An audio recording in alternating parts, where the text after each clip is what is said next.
C'est la fée du démarrage qui s'appelle Passe la Prum.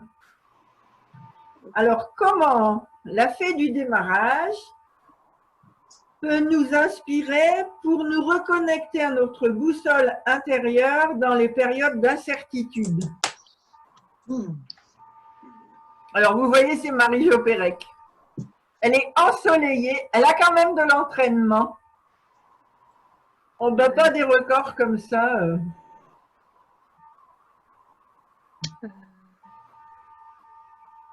Bon, il y a un environnemental qui est quand même assez, je dirais,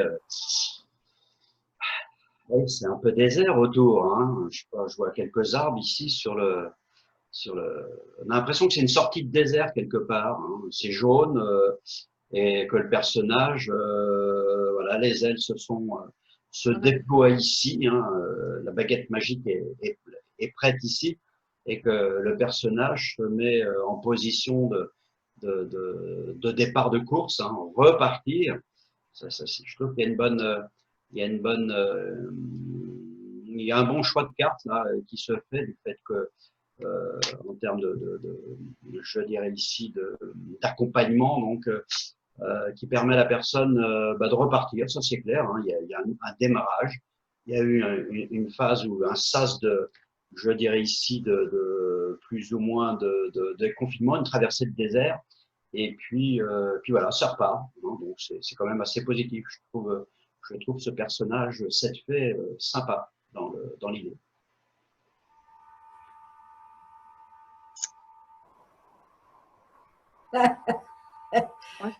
C'est en Afrique alors, hein, je pense. Comment?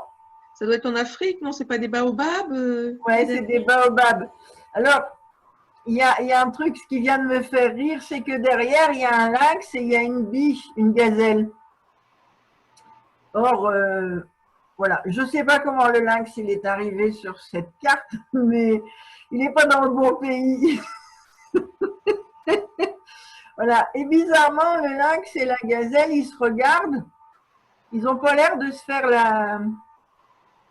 d'avoir envie le lynx de bouffer la gazelle et la gazelle de fuir devant le lynx. Alors, qu'est-ce que ça pourrait nous donner comme idée, cette information de deux animaux qui n'ont rien à voir en même temps au même endroit? L'un pourrait manger l'autre et l'autre devrait fuir devant le premier.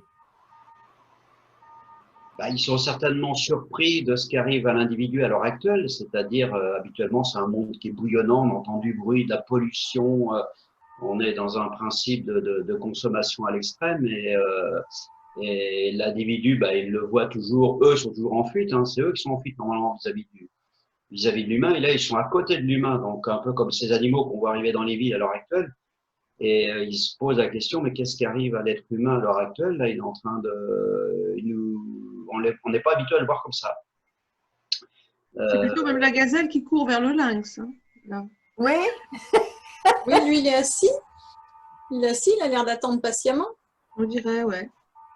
Ouais, le lynx, il attend, il dit, mais attends, qu'est-ce qui se passe là? Qu'est-ce que c'est qui... Qu'est-ce qu'on est en train de vivre? Moi, sur cette carte, là tout de suite, ce qui m'accroche les yeux, c'est vraiment sa position. Et franchement, je me revois dans l'impatience. Alors moi, mon impatience, c'était plutôt d'avoir fini dans les propres petites courses que j'ai pu faire, mais ça me ramène à l'âge du collège, tu vois. Et vraiment, je me vois dans les starting blocks là qu'il faut surtout pas perdre le moindre millième de seconde au démarrage parce que j'étais pas rapide. Donc, si je démarrais pas comme il faut au bon moment, j'étais sûre de pas atteindre l'objectif, voilà, d'être plantée et pas contente de moi, quoi. Donc, elle me ramène vraiment à une idée de si tu t'es pas préparée, si tu n'es pas hyper attentive, tu rates ton démarrage. Pour moi, c'est vraiment ce qu'elle vient de dire tout de suite. C'est une notion de... Tu as pris le temps, c'est bien, tu as fait plein de choses, là, tu t'étais préparée pour ça, tu es devant la course, tu es prête à y aller. Attends bien le top sonore et au bon moment, tu démarres. Vraiment le au bon moment. Elle m'amène à un au bon moment, bien préparé au bon moment. Le personnage est quand même, je dirais, après cette traversée de désert, là, il est quand même assez dynamique, je trouve. Il est pas complètement essoufflé, avachi, déprimé. C'est un un personnage qui a envie de repartir, qui a envie de se relancer, qui a envie de mordre la vie à pleines dents. Donc, il y a ce côté positif que je trouve super intéressant. Un redémarrage alors, elle tourne le dos au désert, donc à mon avis, on voit pas sur la partie droite, donc pour je dirais une période un peu plus souriante. Donc, moi je trouve cette image, cette photo sympa, cette carte sympa. Elle reflète une sorte d'enthousiasme quand même. Hein. Ah oui, tout à fait, les couleurs sont vives, les petites une envie. Je veux dire, et puis le personnage, les yeux sont bien ouverts. On voit que le personnage, en général, quand on est comme ça, assez mince, hein,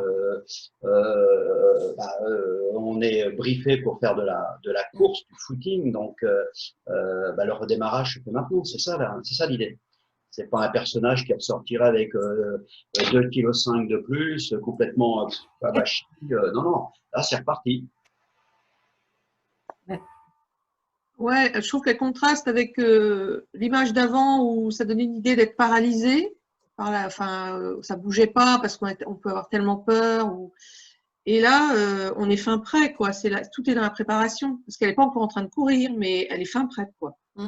Alors, est-ce que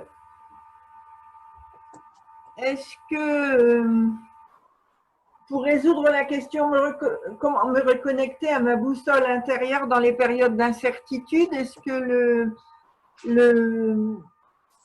la notion de préparation est importante et est-ce que dans l'incertitude, le fait que l'on se prépare pour réaliser ce qui nous ferait plaisir, ce qui est important pour nous, qui puisse satisfaire nos besoins, est-ce que c'est un élément clé de la réponse? Pour moi, ouais. Pas de précipitation. Pas de précipitation. On passe la preuve d'abord. On se précipite pas. On se prépare. On se prépare pour le bon moment. On se prépare pour le bon moment, le top départ. Pas mal. Ça amènerait un peu l'idée dans cette période d'incertitude, c'est un temps de préparation. Ça amènerait à le voir et essayer de le vivre comme un temps de préparation. Oui, je le sens comme vers toi. un nouveau début. Je le sens comme toi. Et le temps de préparation, c'est qu'est-ce qui est important pour moi, qu'est-ce que je veux mettre dans ma vie maintenant, par exemple, voilà, dans cette préparation, qu'est-ce qui est important pour moi? Parce que certains, pour se préparer, vont agir d'une façon, d'autres d'une autre façon, et le troisième d'une encore différente façon. Et donc, voilà, définir, ma préparation pour cette course que je m'apprête à faire ou cette expérience que je m'apprête à vivre. Prendre le temps de bien définir ce qui est important pour moi. Et elle s'appelle Passe la preuve. Ça me fait rire. Merci. C'est bien, passe la preuve. On lui dit pas fonce, hein. On passe là. C'est-à-dire ça y est, on va progresser. Enfin, on y va, mais on y va. Prêt, quoi. On grille pas. On grille pas les étapes. Ouais. Ok.